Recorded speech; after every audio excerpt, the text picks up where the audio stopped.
there. We're going to wind it down. But you're live on Spark FM. Lunch is over. Tuesdays and Thursdays, 1 p.m. to 3 p.m. Yo, it's crazy. Who do we have here? I know it says lunch is over with Domingos DaRosa. We got Yahaira. No, y'all got to do. Don't let me start acting crazy. Can you do the accent? Can you do the Yahaira? Que te quede claro. It sounds so much better, right? See, roll your R's, people. Roll your R's. You know what I'm saying? I knew. Yeah. We gotta play around. I'm not gonna play around with it. But no, so we have these lovely two individuals. I'm going to break it down real quick because I know they're very busy people, but I met the one at the bottom. If we're looking at the screen the same, we're gonna just do an introduction. I met this lovely lady. 2016, I would say that's when I did my first event, and it was called Bringing Back Boston at the Kroc Center. I always wanted to tell this story again over and over. And I was talking about mental health, public health, trauma, and just like different avenues. And this lady in the crowd's like, well, you're not talking about autism and trauma and how it affects parents and stuff like that. And I was like, whoa. Whoa. We in the building. And I'm just like, this is my first event. Like I was just trying to kick off, and bring the topics. Like I didn't know I can jump that far into diving into mental health and trauma topics like that. So she vouched, she kept going, and you showed up. I just definitely jumped the story, but no, you definitely advocated then, you advocating now, you advocated before I met you, and then we just kept this bond that we don't have to talk to each other day, but I see what you're doing, the work you're doing out in Randolph, from Boston to everywhere, all citywide. And I respect that. I love you. So we're going to flip it to this guy. Right. These are my intros. So Domingos, I know Yahaira. See, now you got me doing the accent. I'm gonna say I'm not about to do that. Yahaira. Look, I still just did it. See, y'all got me. Look at no. So Domingos, I've seen Domingos around the community going hard, whether it's online, whether it's in person, when I see him, giving out back stuff, and then we don't talk. But again, that's another person I respect. I see what they got going on in the city. And then I'm just like, he scares me a little bit though, too, at the same time. But it's not that type of scare. I think some people need that. Mm-hmm. I told you I'm gonna shock you, right? When I say something, look at right. But when I say scare, it's more just here's a person who actually cares about the community, and nobody was lifting their voice up. And here's this guy who's now I got your attention. You got that voice where you're just we about to gather the room. We about to go to the solution. We about to go to the problem and figure out the solution. Sorry, not go to the solution. We're gonna go to the problem, figure out the solution, and then come up with some resources. And I just want to say thank you for that. This is not a promo, but I give people their flowers and stuff like that with the work they're doing. He probably thought I was about to say something crazy, but I'm just no. Just anybody taller than me scares me, so it's okay. Yeah, and you're what are you, 6'1"? No, God no. I'm only 5'10". How tall are you? Tall. I wish I was 6'10". How tall are you? 5'10". Okay, yeah, that's close enough. To me, I'm 5'1", so that's you're tall. You're tall in my head. But anyways, thank you. That was a crazy intro. I like to go around the bush, but you all two have been going hard advocating for just not having. Okay, I'm gonna be so. This is not your words. Not having a nasty city. How about that? A place where children can play, a place where moms, dads, guardians can have their family outings and stuff like that. And I wanted to talk and discuss what is going on, or what do you think? Is there really a solution? So everybody can ask the same questions, but I want to just be realistic. Is there a real solution with cleaning up methadone mile and then spreading to different areas? Because they're oh, well, it's flooding over here, so might as well push him to Dudley. Might as well push him. It's going to keep getting further to Mattapan. I don't know, like I don't live in Quincy, but then that's still, you know, Ashmont area line. You walk outside of Quincy Center Station and it's just right there. So what have you all been doing? Let's address that. So if you all don't know, they can introduce themselves, but what have you all been doing? What haven't we been doing? Let's keep it real here, right? And I think that we're coming from a space of frustration and realness. I got involved just last year. So huge shout out to Domingos, Carlos, Leon, Janina, Susie, and all these individuals, along with many individuals like Ryan, Andy, Anissa, and all the others from the South End who've been at this for a decade, right? I just got involved because every time I go into the city to go visit my mom, I'm like removing people from her steps who literally, I'm pulling up with my kids in a car. Somebody's right on my mom's doorstep, either having sexual intercourse, broad daylight. Wow. Injecting themselves right on my mom's doorsteps, leaving blood on the stairwells, on the walls. I've seen you doing pictures of pouring like not bleach, I don't know what you use, like, you know, to clean it. Poop. Right? So I've been coming and I'm like, you know, what am I going to say? So as you know, many of us have family members who've navigated addiction, right? So it took me a long time before to say anything because I know what it feels like to have someone in your family who has addiction.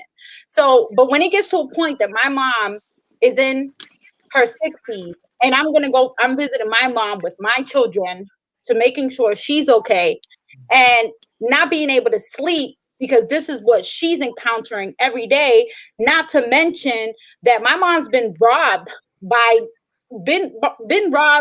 someone with a needle that it was full of blood while she's trying to walk back from her appointment at the South End Health Community Center. We gotta get her a taser. Yeah. No, I'm like, Mom, I mean, we need to get you all type of stuff to carry, right?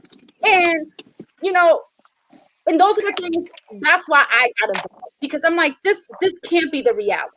This is not where we have ended in today's in Boston. Boston has become literally, and I'm saying this with as real as possible. Boston has become the dumping grounds of what other communities are refusing to do in their community. And let's keep it real. And I'm from Randolph. We're talking about the outskirts. Yeah, and then mind you, here in Randolph, just last year, the year before, there was a big, you know, whole drama about a sober home that was being created, right? There was this big, nobody wants that kind of stuff in their backyard, right? Because it devalues your property, your schools are a problem, right? Crime, your car insurance goes up, right? But it's like, nobody wants it in their backyard, but then they make it okay to be in Boston. Meanwhile, people like myself, Domingos, and people in this group, we got lobbyists, first of all, that are not from our community calling us NIMBYs. And I'm like, how are we NIMBYs when we have everything in the backyard of Boston? What's a NIMBY? Not in my backyard. Oh, okay. Yeah. Okay. So, they shortened it up to NIMBY. Right. And to me, that's equally as insulting as who's referencing an addict as a junkie. Right. You know what I'm saying? So, you know, we've been doing tons of Zoom meetings with elected officials, service providers,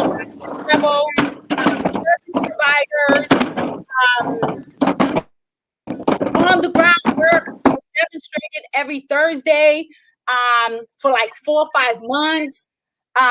We went to Baker's house, which ended up with Domingos catching a harassment order. You know what I'm saying? I was gonna bring it up. So I put him on mute real quick because he was walking. I hit him up. Hey, I'll take him off. I hit him up yesterday. I said, I'm gonna have to ask you a question. Don't think it's gonna be like me coming at you, but I'm gonna ask it like, you know, there's been some good press, there's been some bad press, but like what was that ultimate decision where it was just like, we've had enough? And this is not like, because I think that was like, you know, sometimes we got to show up and be like, this is what's happening here. So it's not in my backyard. So if it's not happening here, where's it happening at then? We're gonna take this Well, here, but you know what's up. it's it was a point where as a group we decided to go out to Swampscott because we were getting the runaround from the city and the state. No matter how many emails, phone calls, crickets. No one responded. No one contacted us. So we was like, you know what? We've already took it to Marty's a few times myself in the neighborhood, and nothing changed. So we said, let's go to Baker's house on a Sunday and demonstrate our First Amendment. And when we were out there, we wasn't trying to harm anybody because that wasn't the goal of going out there. We spoke to the state. We spoke to the detail police, state police officer, told them what we were there to do. Let us know what we can and can't. And once we got all that information, we put cones around the needles that we placed on the ground. It's not like we just dumped them and walked away. Like we put things in place so people can see them coming as they're walking closer to them. They can see it. And this is that Cameron situation again. Instead of him dealing with the situation, his way of trying to cut the head off the snake is like, oh yeah, let's go after Domingos. He's one of the ringleaders. If we get him to shut up, the situation should stop. And it only amplified mass and cast because, as you can see, week in, week out, we've already had like 4 murders down there this year alone. Not counting all the robberies, not counting all the other assaults on sex workers. Like there's a whole blog out now in Boston about assaults. The paper's called Bad Dates, and it protects individuals who are out working, sex workers in Boston. So the governor, again, abuse of power, white privilege. I mean, I can go down a whole list of things that I feel that he could have called me. You know what I mean? He could have spoke to someone in the city there and say, hey, can you set up a meeting with the group?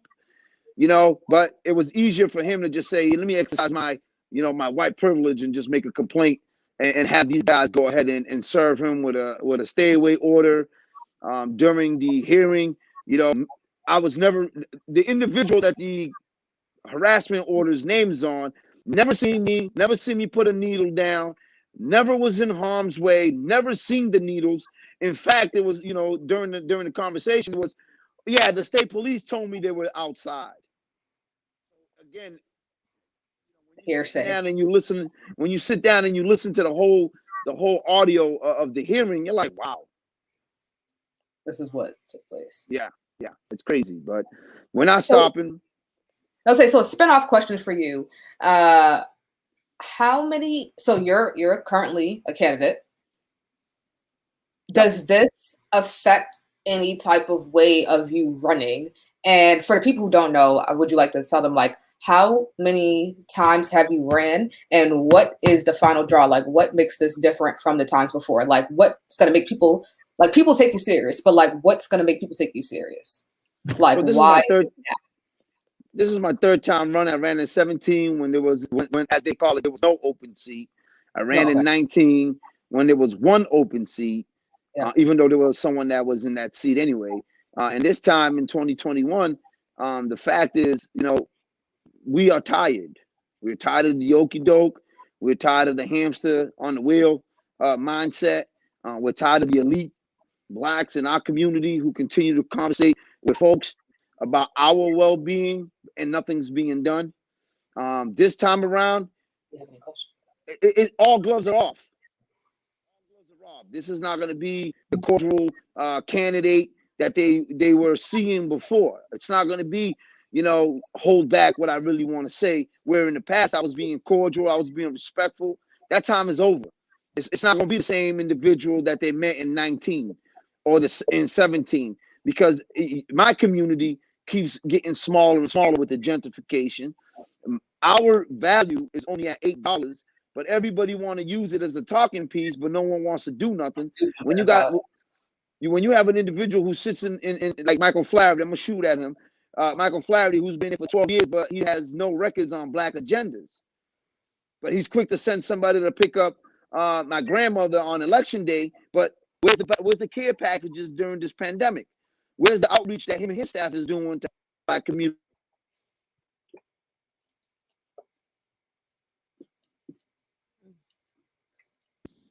Sorry, guys, I got a call coming in, but I block that off right quick. But yeah, so those are the stuff that like I said, gloves are off.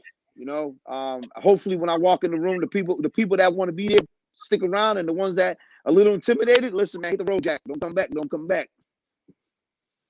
What is some advice? So you have a lovely twin boys. Domingo, so I don't know your personal life, but I know you work a lot in the community with young men and women, but definitely young men. So what is some advice that you all would tell them about just being a person of color, like right now in present day America, dealing with mental health, dealing with trauma, or dealing with upcoming voting? We have a big mayoral election coming up. We have a big just election in general, people like you coming up. So what are some words that you would tell your son and tell your constituents of just like advice of like, what can we do right now? Go ahead, Yadi, it's all yours. All right, because they're younger. Like we have like different, ages tuning in. So it's like, I know you talk to your sons, like you ain't letting nothing slide. Like this is what's happening in today America. And not to give like, all your tips, but like any advice you can give to like people who would be like, all right, so why should I be listening about Mass Ave if like I don't live down the street? Why should I be listening about? So Boston is always my city. I grew up in a city. No matter where you take me, you could take me to the suburbs or all suburbs. I'm always going to be from the Berry. That's just the bottom line. You know what I mean? And what I have to say as, as a Berry, then more people who claim they from the Berry, but no, sorry. I have twins, and the reason, in addition to getting involved because of my mom, I know that a lot of individuals that are on the mile are often individuals who navigated special education, who were prescribed possibly medication for ADHD or a mental health condition, and things could have spiraled into something else. I'm not a doctor. I can't. I just spent it. I was like, I hope she goes into it. No, people. But many individuals, like especially parents, and that Domingos and I have communicated with, who follow us, who then become calling us, and they're seeking help. A lot of there's a trend. My son or my child started with receiving special education for behavior problems at school or experiencing some social emotional issues. They get put on this IEP. Next thing you know, they're put on medication. Next thing you know, my child starts smoking weed, and then it goes to a whole other different direction, right? So what I say is, as a parent, be careful when labels start coming into play and what those labels means to children like ours, especially children of color. The school to prison pipeline is real. And if you look at the historical patterns of the school to prison pipeline, it starts with children with special education. Right. And so I'm here because I know that a lot of the individuals that are on the mile are individuals who were, on receiving services. And so again, for me, my suggestion to parents is make sure that you become equally as informed on that disability when it comes to your child, and what it entails. That sometimes textbook diagnoses are simply just that. We have to learn what those diagnoses mean to our children and our families, and how we truly support our loved ones, and getting the supports that they need before we start jumping into certain hoops. And then we're opening the door for other things to happen in our families that may kind of either get controlled or might spiral out of control. Right. And just a disclaimer, because you mentioned something. She is not saying marijuana is a gateway drug. We're talking about the pipeline of stuff that when you get diagnosed and you get IEPs and then you get the medicine that they put on, then you start doing harder and harder stuff. So we're just gonna everybody be acting up sometimes. And it's different for everyone. It looks, and again, that's why I said I'm not a doctor. I'm just listening. Because to me, the people who I identify as people who are experts are the people, are the parents. you know what I mean, are the people that have the lived experience. So to me, you know, I'm not going to disregard doctors, but I'm also not going to let a doctor tell me what I should be doing with my children. And next thing you know it, you know, my child is medicated, and the same little boy that I love, who had this bubbly personality, who had no self-awareness, who was bumping into walls, you know what I mean, or, you know, falling, all of a sudden my son is not who he is. You know what I mean? I want my son to be who he is. How can I help him challenge, you know, whatever he's challenging with still being himself before you start telling me to medicate my child? Again, I'm not opposed to medication, mi gente, so please don't start messaging me and people just be taking one little portion and take it to the that's not what I'm saying. What I'm saying is watch the whole thing back.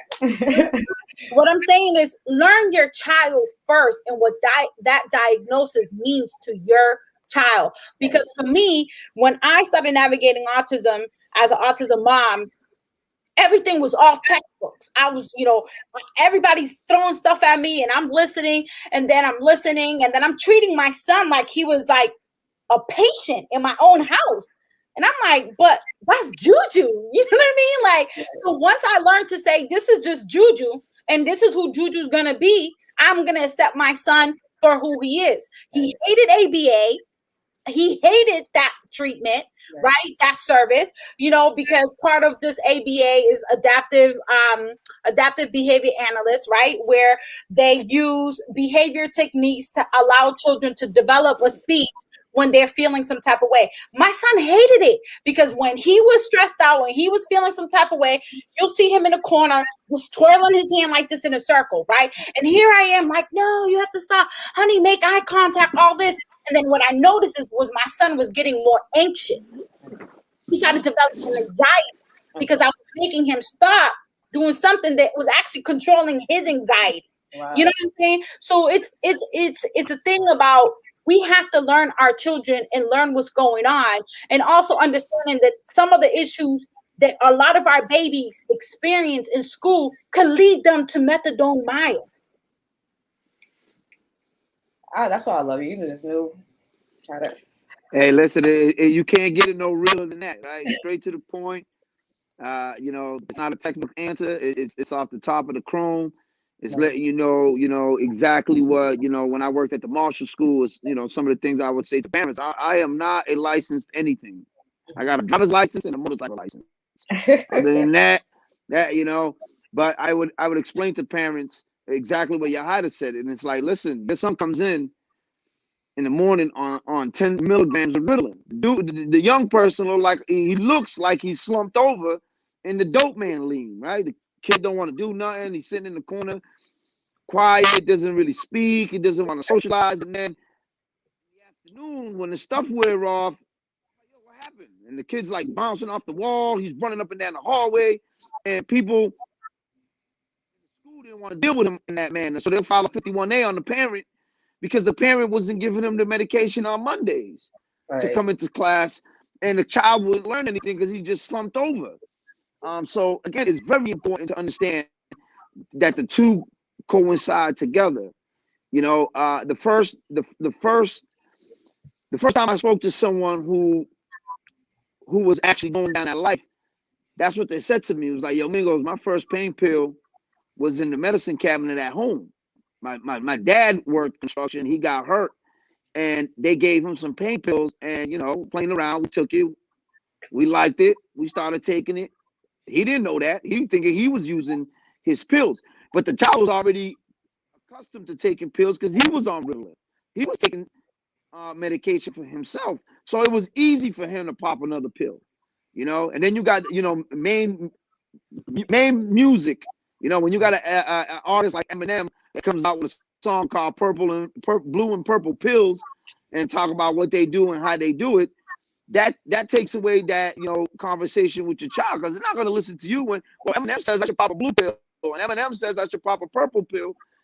You don't understand the full scope of that. So, you know, my advice to any parent, including my own children, is you might not see what the outcome is today because you're just, you know, you're just picking up that bottle, or you're just picking up that situation.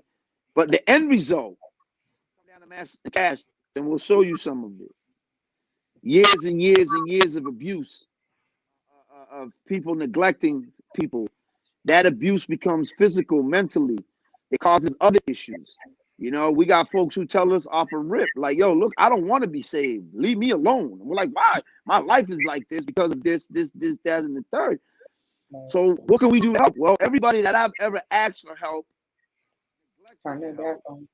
they took my name down. They put me on an information sheet. They passed it up the chain. They tell me to come back on Monday. I come back on Monday. They tell me to come back on Monday. I come back on Monday. I've been down here for 10 years. That's true, Lisa. Very true. All right. So I would just like to comments that there. It says undiagnosed or untreated trauma leads to mental health issues, coping mechanisms. Facts. And that's a lot in the Black and brown community. You know, we don't have enough therapists that look like us. Right. And that's an issue when it comes to receiving services. You know, and it's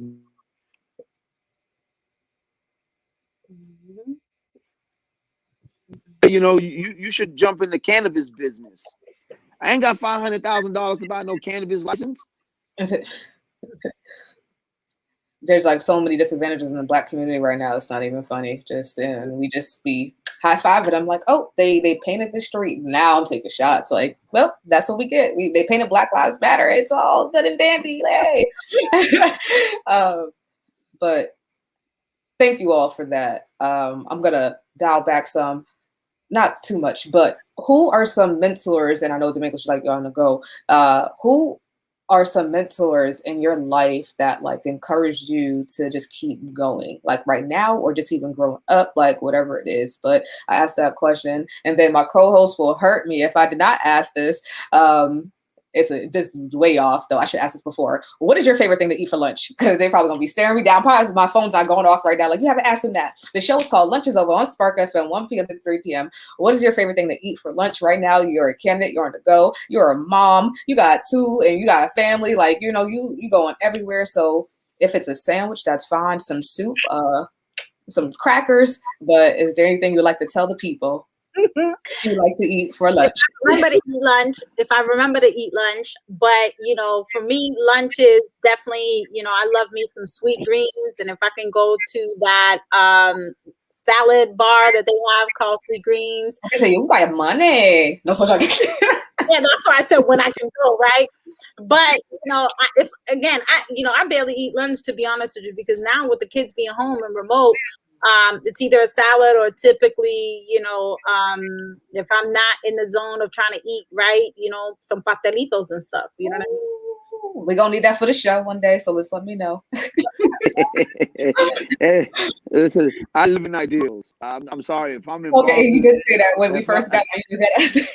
If I'm in Boston, I am at ideals. I eat a poor man's lunch. I got $5. I get in there, give me a $3 sandwich and a bottle of whatever. A bottle of water, a bottle of juice, a bottle of soda, and I come out, you know, support our Black businesses here in the city. But my lunches usually consist of a sandwich. I'm always on the go. I'm like Yahaira too, you know, sometimes you forget to eat lunch because we always moving around. Now, lately, my lunch has been what we've been serving people on mass and gas. Like, listen, Nancy, shout out to Nancy's Kitchen, Bridge Kids. We, you know, she makes some bomb sandwiches, some bomb meals, and we sit out there and we eat with the people. You know, we've been down there consistently feeding the folks that need our support. And like I tell everybody, I'm not gonna give you a sandwich and not eat it. If I'm gonna eat it, that's telling you that, you know, it's coming with some love. And that's what we've been trying to do, is just share love, you know, let everybody know that. Go ahead. No, I'm saying that's real though. Like, it makes them feel like these people, they're human. Like, we all like, you know, like, why, like, not just gonna pass food. Don't want to touch these, like, you know, sit next to these people. Like, no. Well, I got that from back in the days when I was working at the Marshall, and I asked the lunch mother, "Do you eat it?" She was like, "No." I said, "So why would you feed it to the kids?" Facts. That's so true. You were one of those people, huh? Acting up as a kid. No, I couldn't understand. I tell my kids not to eat school lunch, and I'm sorry, but I'm not sorry. My kids don't eat school lunch. I was like, oh, see, if he was a great son. No. Oh, that's it. My son said they find mold on the tater tots and all that. No. Wow. Because they done had them for like 3 years and it says expired, 2020, 20. Look at, you ever see a package? It says like, expired 2024. But then you be like, I wonder how long this been sitting here. Because, when you was like 10 years old, it said it's going to expire 2024. That's that same bottle. That's that same package. I be thinking crazy. Like, my son, listen, my son is so good at expiration dates for his age. Oh, I don't play that. One of them, Josiah, don't play that. Josiah will literally be at the lunchroom looking at the milk carton like, yeah, the date right here. No, and if I didn't eat school lunch when I was in, I better make my own kids. How would I make my kids? First of all, I grew up in a Puerto Rican household. So when I came home. My mom was a stay-at-home mom. So we shout out to Maria Canita. I love you. I need to stop this. Like, I don't know why I need to be dancing when y'all. I came home every day to rice, beans, some form of meat, salad. So I wouldn't mind. What you mean some form of meat? You gotta clear that up. You can't just say some form of meat. So whether it was chopped chuletas, I came home. So I wouldn't mind starving throughout the day because I knew that when I got home, there was something I was gonna be fine. You know what I mean? So I didn't eat school lunch, and it's not no shade. To me, it's like when you grow up in a Caribbean household and you're eating rice and beans and stuff, and meat, certain types of meat. You go to school and you see pizza that don't even look all the way cooked. Why am I going to eat that? Somebody's bringing somebody dinner. Nancy Rivera said, "I'll bring dinner on Friday." Oh yeah, rich kids give back, but. And I'm glad you brought up that expiration date on food because that's what's been given out during this pandemic in our community. A lot of the stuff that they've been giving our community, a lot of it has an expiration date, and some of it, we're getting it, a day before, 2 days before they're expired. Some of us who are conscious about it make sure that we filter that stuff out before we give it out. But that's something that that gotta stop. Like I understand people want to donate. From these big companies, Panera Bread and Stop and Shop and Whole Foods. But listen, man, we don't want the milk that expires on March 2nd. Like, and you're giving it to me on March 2nd. Like, if you're going to help the community, let's make sure you give us something that is actually adequate. And that's the conversations that people don't want to have. Because you get someone like myself and you and others who notice that stuff, and then we speak about it. Oh, why are you so mad? Why am I so mad? Why would you give me something expiring 2 days before you give it to me? Right. And that's the real piece about it. So when people out here talking about we're giving, check the date before you give it out. And if the date is not within that time frame, if you're not going to use it, why would you give it to someone else? Like, why these bananas brown already? No, sorry. Yo, see, listen, we can't be doing this, y'all. We're gonna get it. I'll act up. They know I'll act up. Everybody into But that's a major thing though, and I feel like that's not off. Like I do, I run the Common Square Farmers Market manager. Like so, it's that's true. I'm not out here about to give the people in Common Square that. They'll be on my back. Number one, okay. During the summer, my little elderly people, they do not play. All right, like they be lined up, ready to go. Something looks off, or that they pick their beans and everything like that by themselves. Like, do not give me no raggedy beans, no raggedy tomato. That tomato, some ladies, they'll chop it up. Not everybody gonna do that though, and that's not fair. So I definitely agree with you. It's not like taking shots. It's not like we deserve equal opportunity, access to food and healthy options too, just as much as everybody else do. Los just shared a article, so make sure y'all check that out. Bay State banner expired. Oh, this came out in 10 years ago. Yeah. That what up, CeeLo? That's about the school, the lunch in the school department that they had an inspection and they had food that was expired 10 years sitting in the freezers. That's crazy. And that's when they came out, And can we, Domingos, can we also add the component, since we're talking about the school stuff, right? A lot of our buildings are so old. And there's a lot of rodent infestation. So they're storing food in schools we're probably the mice have more access to get up in those wraps. Right. You know what I'm saying? So like there's so many elements that we as a community don't even talk about. And I don't feel like we truly address these issues, right? You know, our babies are sitting in school buildings that are moldy. They're about to go back to them. Some schools are already there. But poorly ventilated. Schools have been poorly ventilated forever. No water. Right. Lead in the water. Right. So, I mean, we want to talk about these issues now because they're prevalent because of COVID. But the reality is, people, this has been going on forever. Right. Whatever. I've been out of middle school since '91. Don't say that year because that's the year you was born. I'm sorry. Hey, listen, I'm starting to sound like my uncle. Like my uncle when he used to tell me as a kid, I got socks your age, and I used to be like, "What? You can't have socks that old." But yeah, man, and this is a conversation that a lot of folks don't want to really have because it hurts somebody's feelings. Because that's my job title. I'm responsible to make sure that these buildings have proper ventilation. I'm responsible to make sure that the food is stored correctly. I watched. There's a school on Hancock. I always get the name backwards, but it used to be a nursing home back in the days. They turned it into a school, small school, small classroom type school. And one day I was driving by and I was noticing lunch delivered, and they were being brought out in coolers, like regular, coolers. And the coolers looked like they got ran over by cars. So I jumped out. I was like, "Yo, myself, what's in the coolers?" It's the students' lunch. I'm like, "What?" Yeah, this is how we bring it. I'm like, "How do y'all bring the students?" Oh, it's packaged. So the guy opens it, nice gentleman, opens it, shows me it, and I'm like, "So where's this made at?" "Oh, we're a private company that supplies the school with lunch." And I'm like, "How long has this been in the truck?" "Oh, we pick it up, a few days ago, and then we deliver it every day or every other day." And they had like peaches and apples and milk crates that wasn't covered. And people don't really see that because we're at work. Right. You're not there during delivery. But if you sat back and you take a look at what really goes on in BPS and see how they actually treat our students and treat our kids and our families, you'd be like, hell no, that ain't happening. We got schools that are 80 years old. You're not going to be able to put a proper ventilation system in. Their response to that is open the window. We'll give you a air purifier.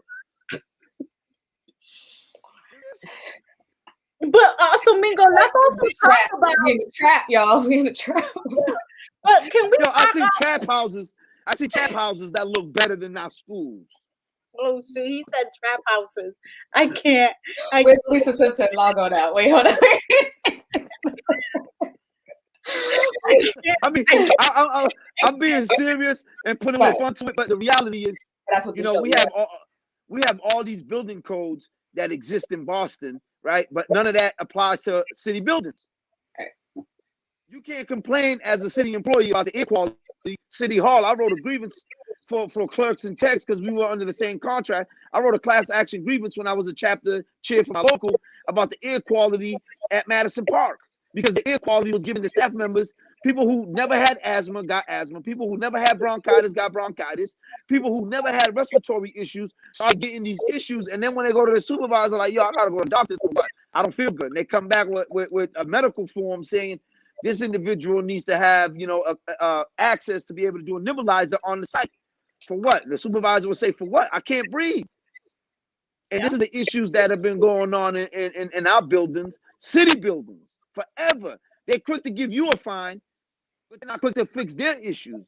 The planning and engineering department from DPS, I got friends who work there, and they tell me, "Yo, Mingos, it's bananas, the systems that we're going in to work with. These things are 100 years old. They don't even make parts of them anymore. We're recycling parts to keep machines going, to keep the buildings warm."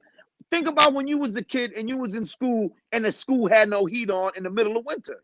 Those same buildings are having the same issues. Mm-hmm.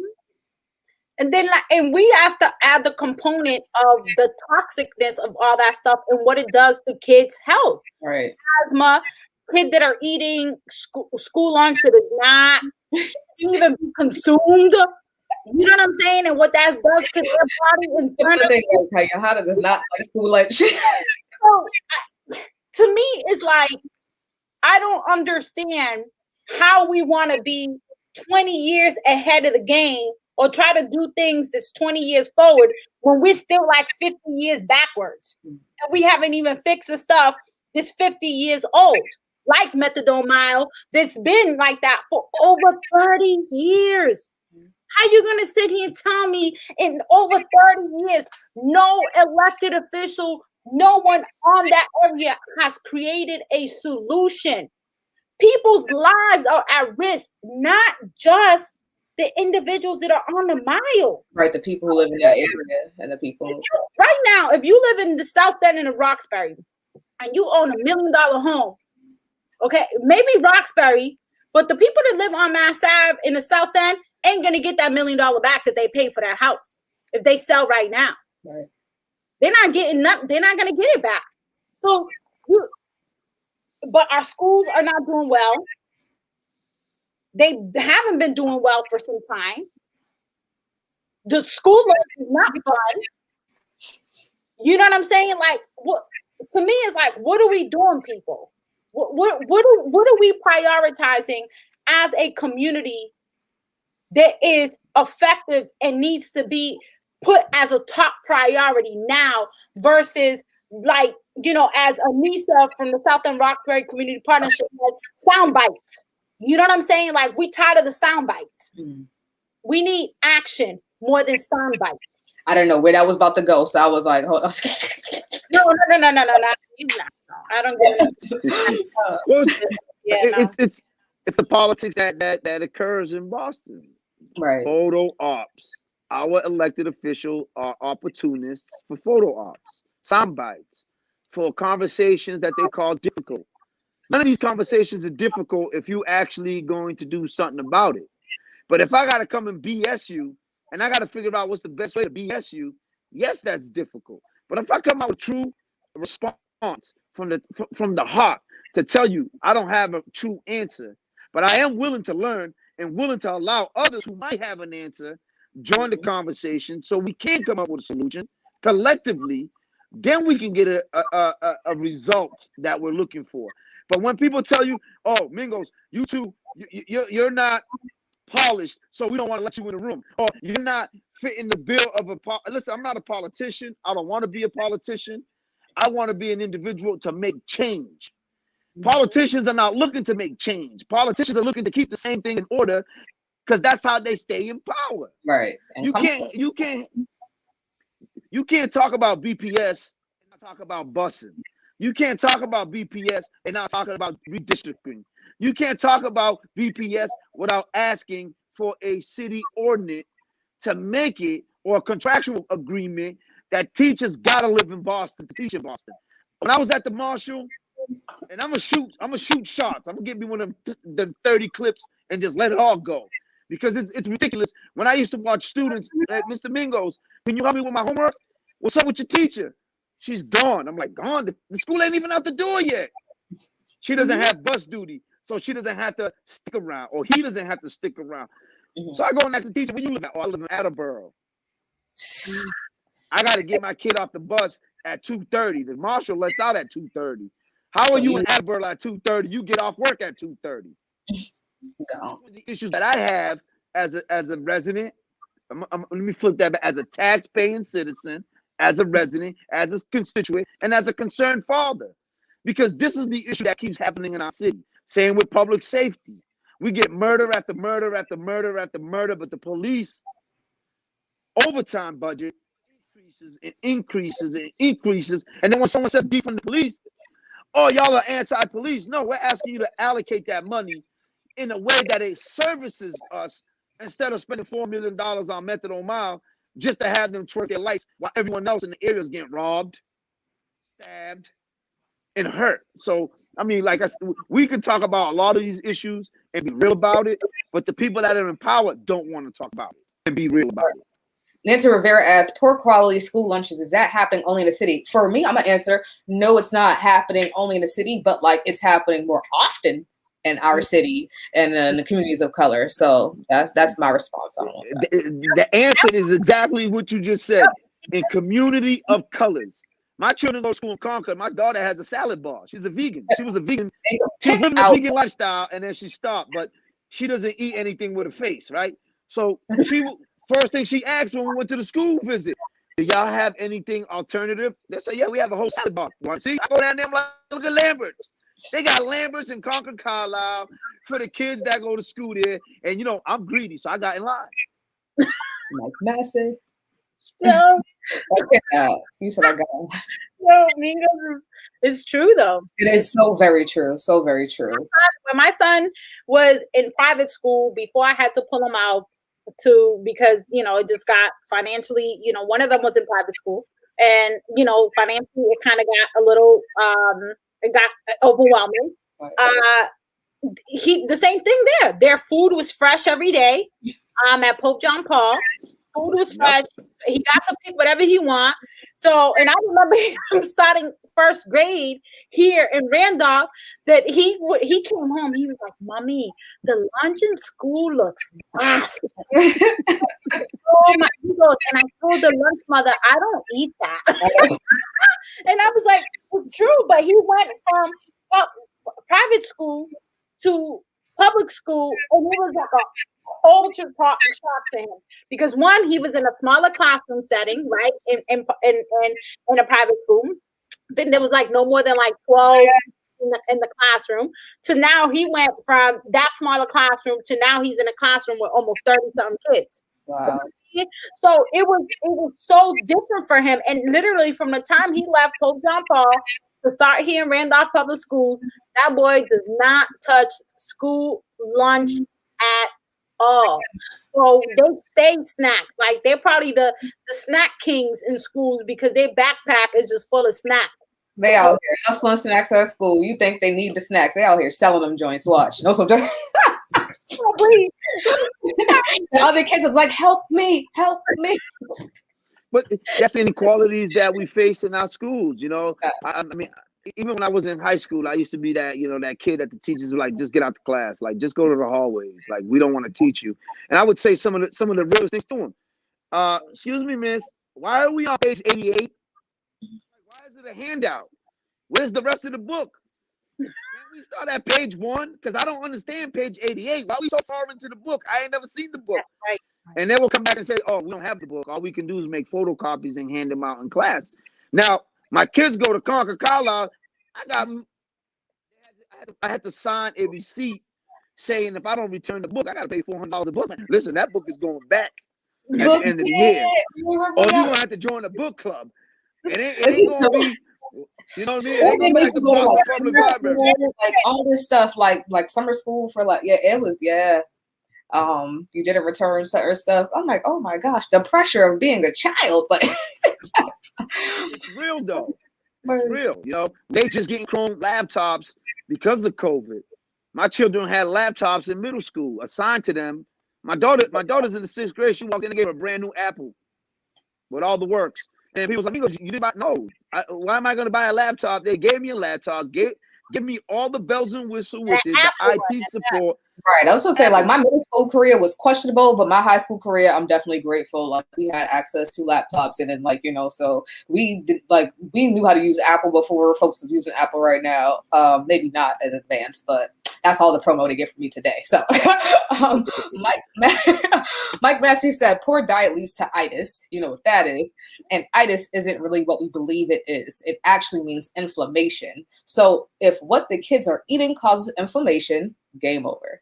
Right. Sure. It's facts. He's on his fitness, his yoga stuff. So that's from. No, he's absolutely. He's right. Because it also, a kid can't learn if their diet is not okay. And then for me being an autism mom, there's also this research about diets and foods and all these things and how that impacts kids' behavior. So I know in my house, when it comes to like taking Tylenol and ibuprofen, we had to find the ones that had no dye in it. There was all that stuff. So but again, these are not conversations that they're having with our babies in school. You know what I'm saying? Like, you're not teaching them the real science. They're not teaching them the real history. You know what I'm saying? They're just trying to, I don't even know what they're doing, to be honest with you. You know what I mean? And to me, it's like, when are we going to stop the okie doke and asking equity? And but what does equity look like when most of us, especially in the school system, and I work for Boston Public Schools, and the in-house is equally as political as advocating from the outside. So if you're a person who works for any city or state-based agency, y'all know y'all can't be advocating in the inside because you'll lose your job. So let's keep it real. Facts. Facts. You get fired, okay? When you start advocating for the kids and you stand for the kids. Well, what happens is that next thing you know, budget season comes, right? All of a sudden, we gotta defund some of these titles. Your position gets cut. Next thing you know, it gets recreated with a whole new title, but it's the same position, just a different title, because you stand too much with the kids and the families, right? And it's real. I've seen it all the time. So, you know what I mean? Mike says some parents get upset when it's teach these sections of yoga and mindfulness. They think I'm just extra. No, parents shouldn't be upset because it's ignorant. That's the word I'm gonna keep using lately because it's uneducated. And that's the thing. It's just like we want our kids to get better, but not that way. Like not through that. Like that's too much. When I was going through all this autism stuff, I can listen. I used to go pick up my kids, especially Juju, and I knew when the teacher was like, "Oh my God."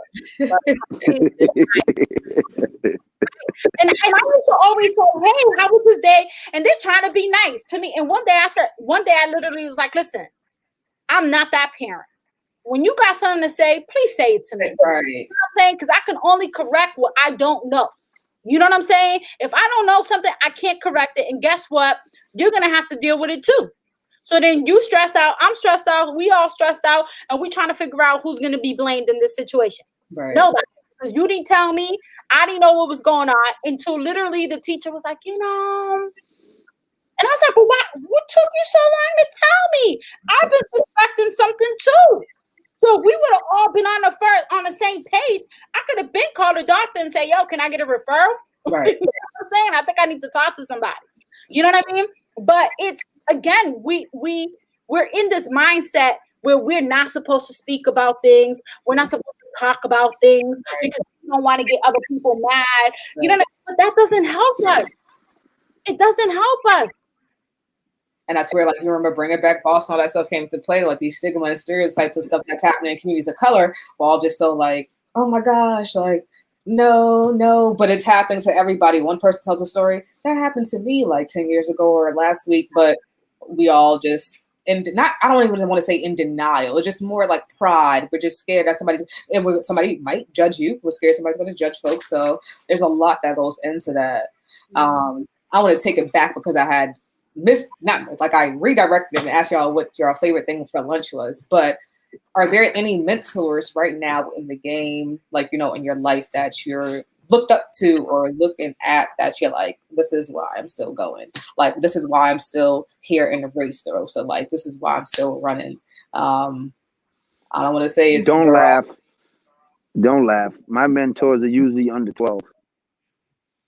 Oh, no, that's what... I was not... The children around me... The children around me mentor me, man. I can't rock with adults too many times because we know how to manipulate things, right? We know how to twist things so like that it favors our conversation with kids.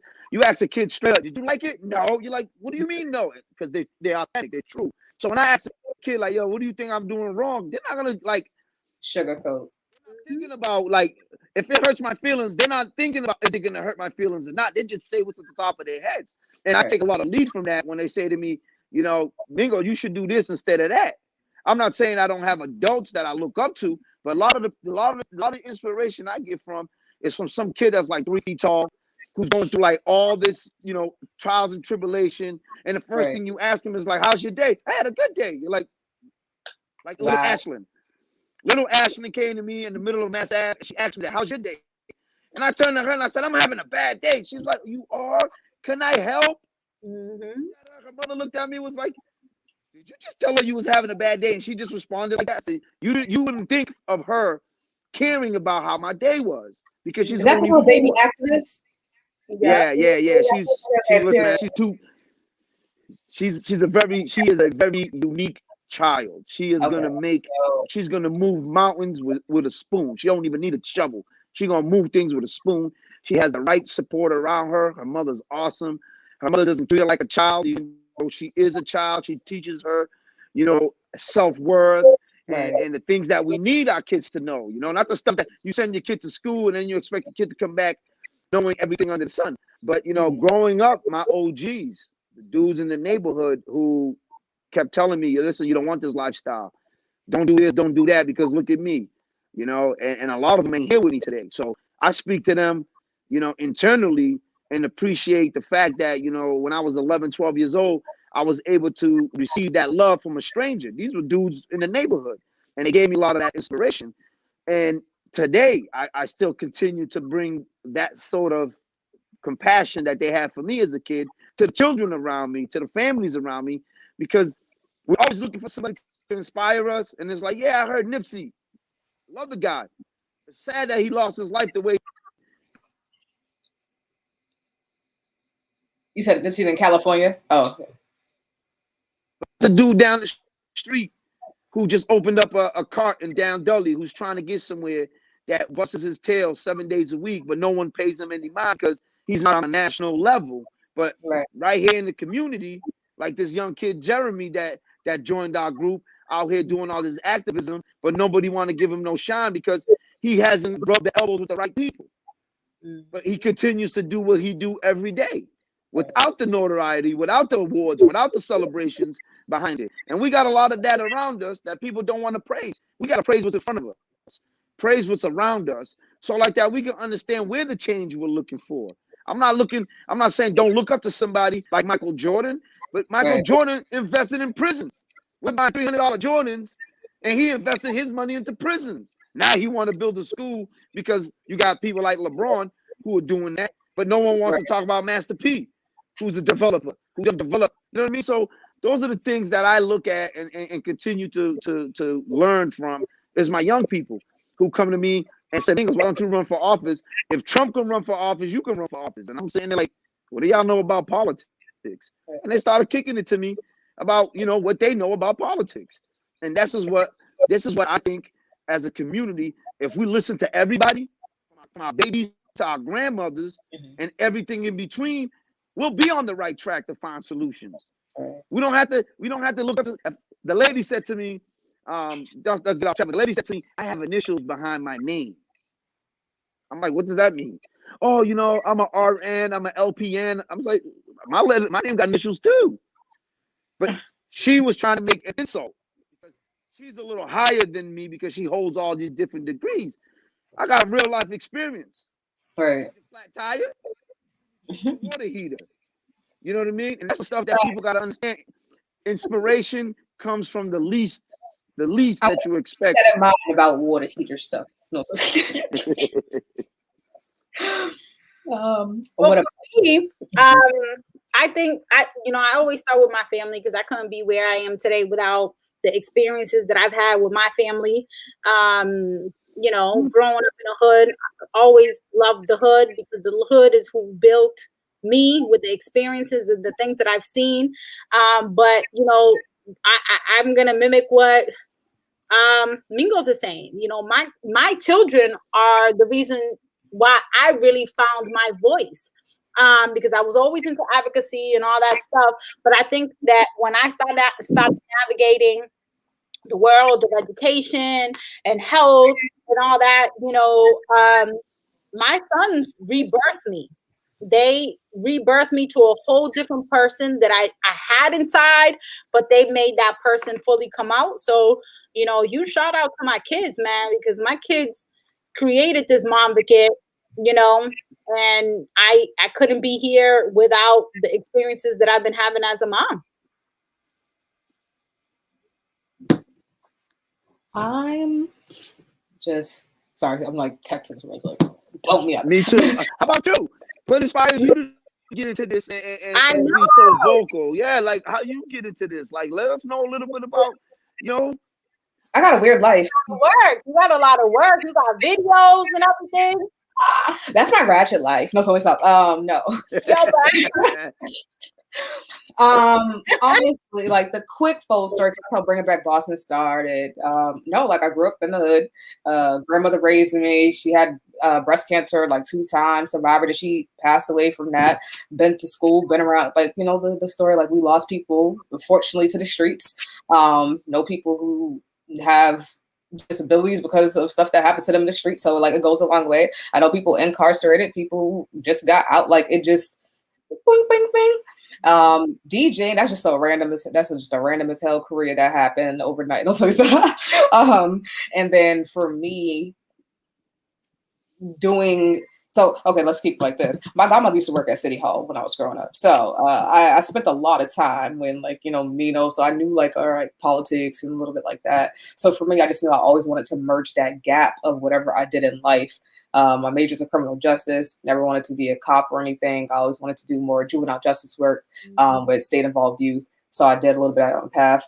Now we just mixing worlds. Like with this, like radio is special because like you got music, you got people who's making music about issues like this. You got folks, and I believe in voting. I had missed voting a couple times, so I was just like, nope. When I got back to Boston, this is going to be like a thing because people shout and scream about this is not happening. There's a pothole in the city. Well, go vote then. Like, you know, there's like little things that make a difference. We're mad at Trump and we get that, but like we have local elections, the people you can knock on their door. That's always my phrase. You can knock on their door and you can say like, what's up? Like what's happening? Or go to City Hall and State House when they're not close and do your thing. But that's why I got into it. Cause now I'm just like in the middle of people who know me from like politician world, hip hop, college, the street. So we're just going.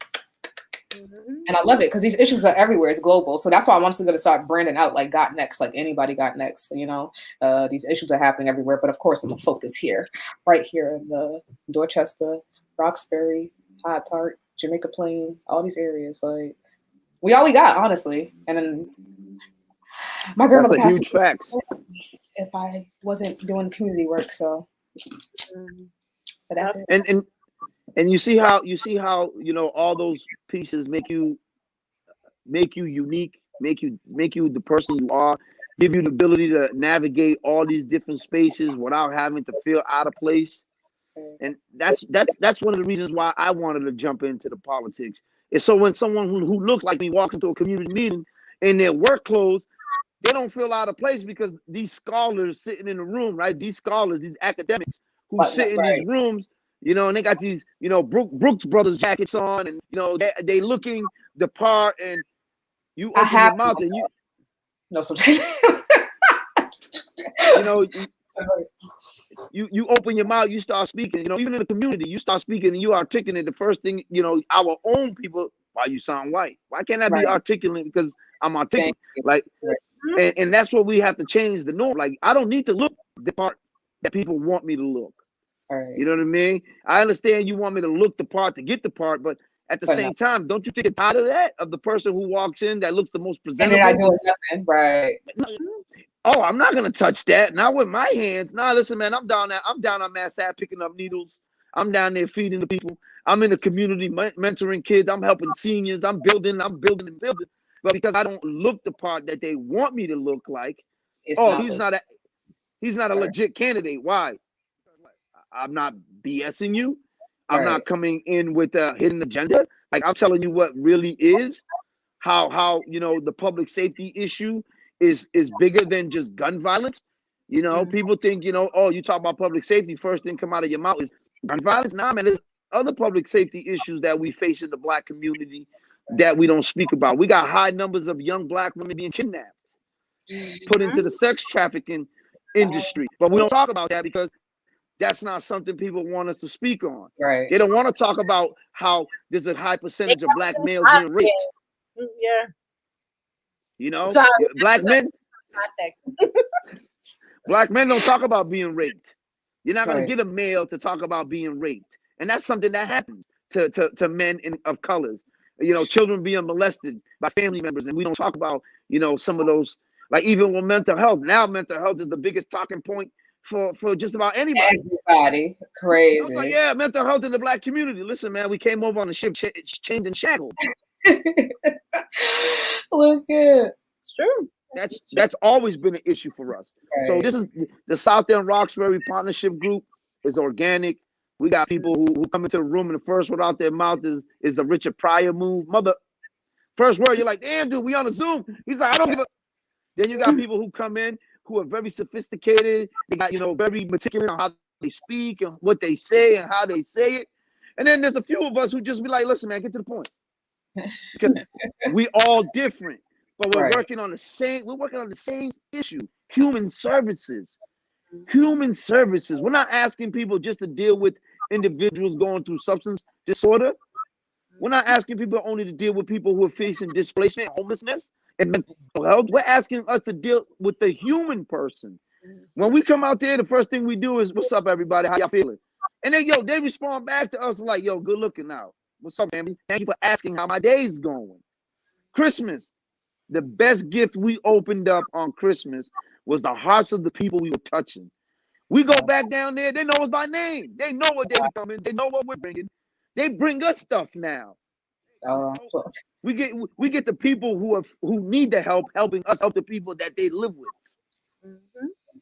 with. Is that, I'm going to do not judge. I'm just gonna ask, is it in a way, do we become enablers to the to people? Ooh. In one hand, yes. In one hand, no. It honestly came to my head because I'm like, when we working with certain, okay. We've gotten that. Yeah. Go ahead, Yada. You can answer that.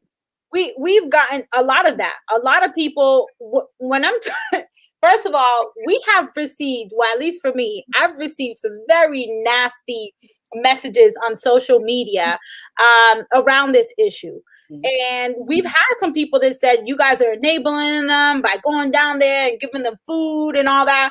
And for us, the response is, but there's an engagement center. How they engaging people down there to get them treatment and the help that they get while these people are still outside, sleeping in these cold weathers outside? What is the engagement center? Right. Why is it taking individuals or nonprofits to come down there to do something that engagement center is designed to do? Right. What other nonprofits are down there aiming to do? And why is it taking the people to do the work that millions of dollars are being flushed into that community in that area to do? You know what I'm saying? So it's like, to us, it's like, we're not enabling. We're just trying to figure out what's up. Like, for me, I want to know why. I want to know why we get every year of over 100 more people come to that location every year. Every year. What was it that Anissa Sabi George said? Over 100 to 200 people come into that location every year. Increase. They close 88%. Hopkins mask, and bringing them right out here because they know it's not a lot. Exactly. But so they come here, they get stuck there for years, right? No support. Then we got again people that come from different communities. These lobbyists that often don't look like us. They might look more like me, but they don't look like you and Domingos, right? Coming into our community to tell us that we're NIMBYs. But yet, I don't see the same level of advocacy happening in their communities, asking for a safe injection site or consumption site to be built next to their child's school. The kids from Orchard Gardens.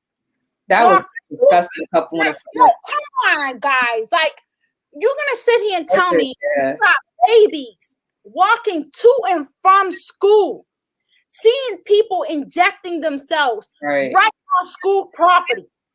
Overdosing on school property, getting pricked on school property. And you're calling me a NIMBY when we got overly saturated methadone clinics, a Suboxone prescriber, a jail, a biolab, all in one location. So Margaret shout out to the homie Marla, because Marla's clapbacks be real. So we have she got an extended clip. for real. We have all of that in our community, but meanwhile we're NIMBYs. Where's a bio lab next to your child's school? Yeah, sure. Where's their consumption site next to your school in Swampscott? So, and then going back to Domingo's thing is you have the missus of the governor saying illegally discarded needles. So how is it illegally discarded in their community, but in our community, are they just needles? Right. They're still illegally discarded here too. I'm just saying. So it's like, to me, it's like I want things to make sense. Make it make sense. They're not going to make sense out of it. They're not going to make any sense out of it because, again, like they called us, we are anti-homeless. Yes, I don't want to see people living on the streets. Yes, I don't want to see people strung out on drugs. Yes, I don't want to see a lot of these issues go on. But right. It's again, you know, we're still dealing with the crack epidemic. We've never stopped dealing with the crack epidemic. The conversation was shifted because it started impacting the Caucasian communities, right? But the number one person who's ODing is Latino men. Oh, but they don't put those numbers out. We found that out because of this group of doing research and poking people. So they had to give us information. They had to plug us in because they got tired of us poking them on different social platforms. They couldn't run from us no more. So they had to say, hey, well, there was a study by a doctor who he took death certificates and went over the death certificates of overdose individuals. It doesn't say what they OD on, but it tells their ethnicity and where they're from. And that's the individual who are dying at a higher rate is Latino men in Puerto Rico. Mm-hmm. And we're not talking about that because they want us to make it a black and white issue, right? But the real issue is this is still a black and brown issue. Right. It's not a white issue. I love it. The white issue don't push it to the black neighborhoods because they don't want to deal with it in their community, so their kids don't see where our kids are seeing. And unfortunately, their children who gets affected by it, that's when a whole big campaign going to start. And it's like it should never take, God forbid, like somebody's about it now. We're being more fragile on this conversation now because we see more white people down there, right? Right. When you drive by, you see more white people out there. So we're being more fragile on this conversation. But when it was a black and brown issue, it was not so fragile. Yeah. You know what I'm saying? So it's like, again, make it make sense. So if we don't know how to help people and there's not enough beds and there's not enough treatment, what is the solution? Because at one point in time, they're going to have to reevaluate that consumption site. Right. If it's increasing numbers of people and y'all know y'all can't service them, why are you opening the floodgates to more things that the city of Boston can't take? And then it's going to make it even more an open air market, right? And so since we're talking about the crack epidemic and all that, you're opening the door for our youth and our young people in the community who are struggling in their families financially or have other things in their family to find ways to make easy money to feed their family. Or if a teenager has a baby and doesn't have a job, and you can go down to Methadone Mile and start selling real quick to buy your baby diapers. It's a trap. Yeah. It's a trap for a minute. And so if you look at a lot of those arrests, they're mad young kids, Latino and Black kids that are getting locked up, going down there serving these people. We got people driving all the way from Rhode Island. The last article, what was it, Live 617? We got people driving all the way from Rhode Island to come serve plays out here. Because they know it's fun. We're the baby skid, and I hope it don't ever get to that point. We're like the baby Skid Row of California. I think that's what it's called. Skid Row just has like the strip of it's just crazy. I'm gonna say another piece to what y'all are talking about. It's not even just like I'm just gonna trace it. Businesses are being affected also as well too, because I'm trying not to say their names. People have told me how people have come in to use the restroom and they have found these folks overdosing in their bathrooms and they're locked in. They have to call the ambulance. They have to do whatever. So if you've never seen somebody overdose before, now you're traumatized and you're just looking like, okay, then now you got to figure out if you're gonna touch them or not. It's a lot that goes with it. So the mental health that comes in that piece, I'm like, the business owners, like, love people. How many businesses have already closed in the South at Mingos? There's a lot. You know that pizza shop right in on Mass and Cass? South Bay Grill. Okay. I can imagine, and the woman and the family that owns that are the sweetest people ever. So nice. We got cameras all over the pizza shop, and they still break in. They still breaking in. They break in windows. Nobody's thinking about that woman is still trying to provide a business under those conditions. And who's going down there to help them with that? McDonald's, you know what I'm saying? Like the gas station, people who are walking to and from work at BMC, the hotel, and now that we're not prosecuting for petty theft, we're not prosecuting for intent to distribute, breaking and entering and all that. Me and you right now, we can be like, hey, let's go to Stop and Shop, go get a whole, get a cart and fill it up with bananas to get to the hood. Yeah. We can do it. Like, peace out. We ain't doing nothing. And again, this is no shade. I'm just talking about we have to talk about these things because the reality. There's a long-term effect to these things, right? And so, I mean, the businesses, I would hate to own a business in that area. Let me tell you this. Over into Dudley to Nubian Square. We had two ODs. We had two ODs this last weekend in Mattapan Square. This is a citywide issue. I live in Hyde Park, and I've had ODs across the street from my crib. And people don't want to really, truly speak about the whole conversation. Stop and Shop is the only supermarket for the individuals who live in that area that come over and use it. They have closed one door to keep people from coming in and out, and also COVID kind of helped them be able to do that because now they control who comes in and out. They've actually hired an armed security company to secure that building to make sure people are not shoplifting like they were before.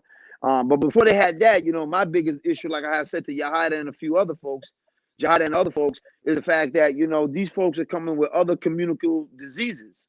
Some have hepatitis, some have HIV. And the list of that, the numbers of those increases, but it's not put out to the public like a constant, like an updated report monthly. It's not being told to us. I know for me over here on Bowdoin, they had a big, this big article come out how this area had the highest numbers of teen STDs. But we're not talking about this population where you're walking into Target, you're buying your child some Flintstone vitamins, and then you get home, you open it, and they got pills inside of it. Yeah, that was an article about 2 weeks ago out of Target down in South Bay. Yeah, and this is the reality for us in this community, and it's getting overwhelming because you can't go to Target, you can't go to Marshalls. I walk inside certain stores, you're like, can I use the bathroom? They're like, no, you can't use it. Why not? Because what's going on with the ODs in the bathrooms. People are using the bathrooms to shoot up. People are using their bathroom. I've watched a guy take a full bath in the sink at Home Depot. Yeah. Walmart. You go to the train stations back in the what's the closest one? Sometimes Ruggles, because they all have like a little bathroom. Once everybody figures out, I'll say there's a group of people, because a lot of people figure out how to get to the bathrooms, then it's a wrap. They lock them. Every T station is supposed to, by law, have a restroom for male and female occupants. Yeah. They're all locked because the situations that go on within our community of finding people in the bathrooms OD. We want to talk about the city budget. $4 million in overtime for officers to stand by and watch people get murdered. And that's another thing, right? To what Mingos is saying. So we know that there's a Boston Police 24-hour outreach team, right? D. Yep. So we've been told repetitively that there's a backlog on data. So a lot of the information that we're talking about is data from what, 2017, 16, 17.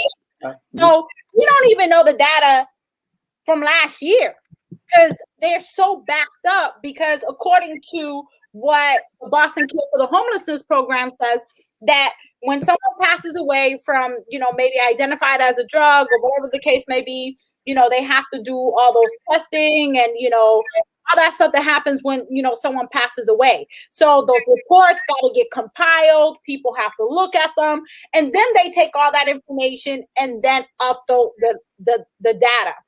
So we've been told that the data for overdose, the HIV/AIDS, and all that stuff is really not up to date because of the backlog. So the reality is we don't know. And then we got what Mingos is saying is that if we have a Boston Police outreach team, where is the data? How many people they're talking to? Are they writing reports and getting information of people that they're talking to?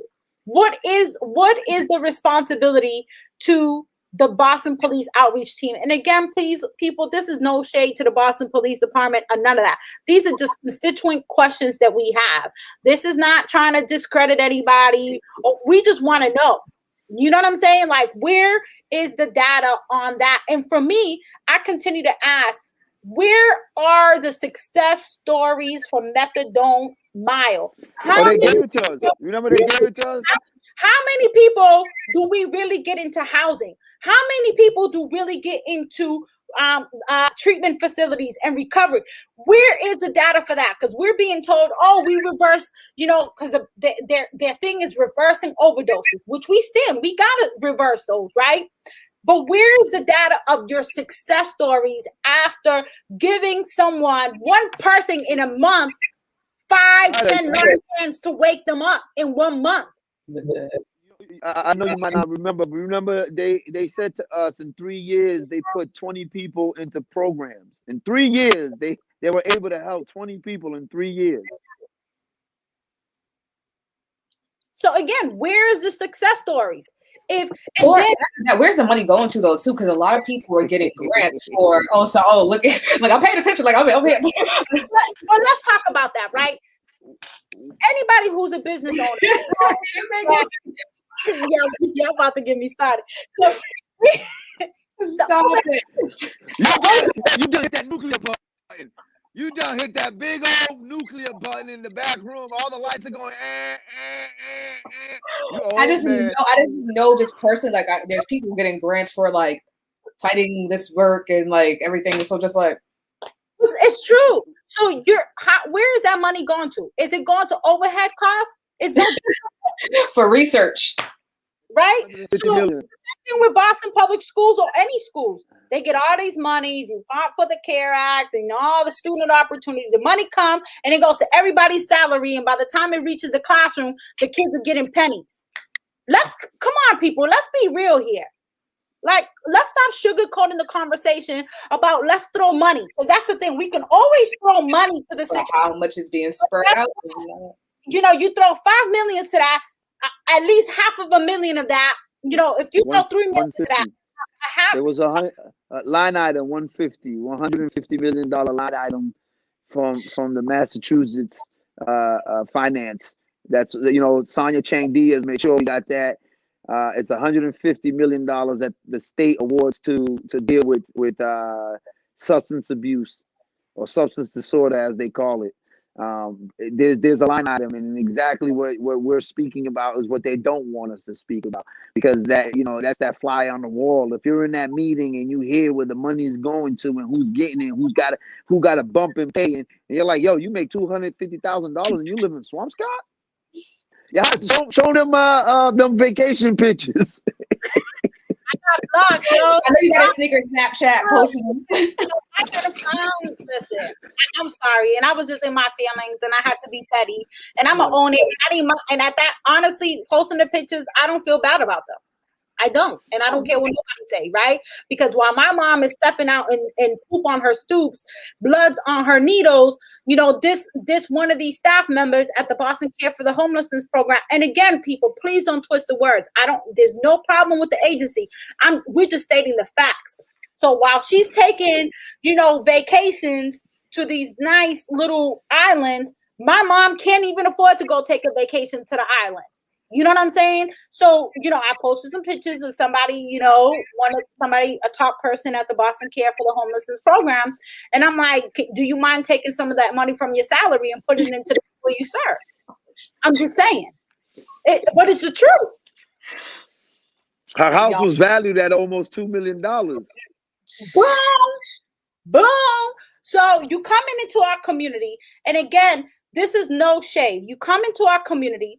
You discredit the community for speaking up, right? Because the harm reduction advocates, they go hard on us on Twitter and Instagram. They come for us. Okay? And, you know, they said that we are the problem, that we're NIMBYs, and they call us everything under the sun besides saying, hey, you know, can you join us so that we can advocate for a consumption site next to my child's school over here at Swampscott? But you have a backyard that can fit maybe 3 mini houses that you can bring some of the people, you know what I'm saying, that you're serving to your community. And help Let them camp in your yard. Let them camp in your yard for the summer. And again, no shade. It's just facts. You know what I mean? It's the business of capitalism. There's no, you know, you can't capitalize off of people's pain and then make the community, you know, as Marla said, Feel guilty. Harm reduction cannot be harm creation to the community. It's not fair. They want to continue to separate us like we're the bad guys while they go drive back home to their communities and they don't have to experience this in their community. They continue to tell us, oh, but we have some people who work here who are from the community. We have people here who are in recovery. We understand that and we love it. And thank you for telling us that. But the reality is that the top dog people who make the decisions don't live here. Right. At all. They never do. No. If you ask for a meeting right now, it'll take them an hour to get to you. Like, you know, and we have John Santiago who says he lives in a community, right? And he's an ER doctor. You know what I'm saying? But it's like you support running for mayor. I have my own show about who's running for mayor right now, and I just looked up, was like, who is? But yeah. And again, no shade to him, but he lives in our community, but he supports safe injection sites. Part-time. I'm not gonna get into all that, but he supports safe injection part-time. sites. He's a part-time. I'm gonna get a drink after this. In trouble. Mingos, we about to get in trouble. Right. You gotta stop. We've been an hour and a half. We're gonna get in trouble. I'm gonna bring y'all back, but on a different note, like on some music stuff, and we're gonna chop it up. So y'all homework for me is to listen to some local artists, and then we're gonna chop it up on, you know, just a lighter note. Definitely later in the campaign, but I appreciate both of y'all. I'm going to put your website and the links in the chat and everything like that, so people know where to go to. That's for you, Domingos, and Yahaira too, and I'll attach it to the description and everything. But I'm grateful for both of y'all. Keep fighting the good fight. If y'all ever have anything going on, if y'all want Spark FM to cover it, let us hit somebody up. Y'all got James. There's so many people on Spark FM, but y'all are amazing. I'm rooting for you. Yahaira, you know I love you. Autism Sprinters, we gotta get some events going. Quarantine friendly, you know, or COVID friendly. I keep saying quarantine, whatever that is. But no, I appreciate you. Domingo, send me your size and I'll hook you up with a shirt. But I'm gonna put the Boston guy next on it. All right, this just got next. Actually, I'll give you this one too. I'll give you both. You too. All right. I owe you shirts from me. I think you still gotta bring it back Boston shirts. So I'm gonna give you some more updated gear. So please, thank you. But thank you all. Lunch is over. Spark FM Tuesdays and Thursdays. We got RGK. Well, I was about to say RGKG. RG. KNTG. Those are my co-hosts. You'll see the little face right there. But they in the back, they are essential workers, just like y'all doing a good thing. So love you all. Be safe on this Tuesday. Don't get blown away. Thank you. Guys, follow, so we can't go without the shameless plug. Please follow us at Absolutely. Join the Facebook group Southern Roxbury Community Partnership. Follow the Instagram and the Twitter at SE Roxbury. And follow the work. And please, we have a petition asking for our elected officials on the state level and on a city level to act with a sense of urgency, because the spring is here, and anybody who lives in the South End and Roxbury knows that the community is no joke during the warm seasons. It's a major safety issue that's not just impacting, so sign the petition. Sign the petition, guys. We need your help. Is there a link? Where's the petition at? I'll put it in the chat. Okay, perfect. Let me see. All right, those are all the links. And then do the South End Partner. I just did South End Partner Community. I was trying to type while you were talking. I think I put it wrong. Yeah, we got a lot to say. And that's the thing, it's an ongoing issue that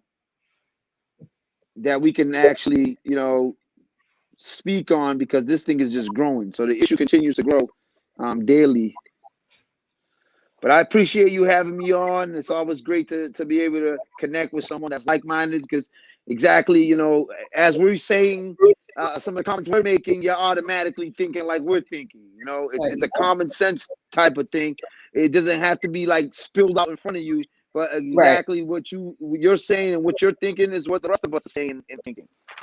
Watch, ask when y'all get off this call. Ask y'all how to be like, yo, Sham. I'm for the. I can't swear because they're live on the radio, but I'm trying to answer.